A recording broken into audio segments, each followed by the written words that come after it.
बना के। अरे गाना गइब कि काम करब? अरे यही ना कोरोना सारे मुंह तू दबा के रख देला बाड़ा में हर मौका बना के। सटक दादा लॉकडाउन खुली अब कब जी, अरे कब जी, अरे कब जी। अरे कबो न जी हमर मौगी खेलत बिया पबजी, हम तो दुनू बेरा कटटानी सब्जी। हमर मौगी खेलत बिया पबजी, हम तो दुनू बेरा कटटानी सब्जी।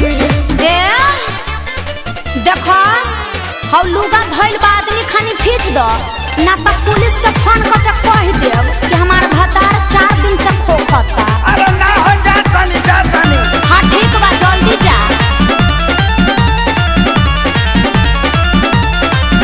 घरवा में सूती उता करतिया सहो, फूकी फूकी चूल्हा हमारा निकलता गैस हो। अरे घर में मत छोड़ो प्रदूषण हो जाई। घरवा में सूती उता करतिया सहो, फूकी फूकी चूल्हा हमारा निकलता गैस हो। झाड़ू लगाई फिर पोछा लगाई, अपन दर्द के तना ले बताई। हाँ तो बैठ के हुड़बा। कौन दिन तू देखौला ए रब जी, अरे रब जी, अरे रब जी। हमर मौगी खेलत बिया पबजी, हम तो दुनू बेरा कटटानी सब्जी। हमर मौगी खेलत बिया पबजी, हम तो दुनू बेरा कटटानी सब्जी। आ सुनो आलू बैंगन काट के मिक्स सब्जी भी बना दी हो।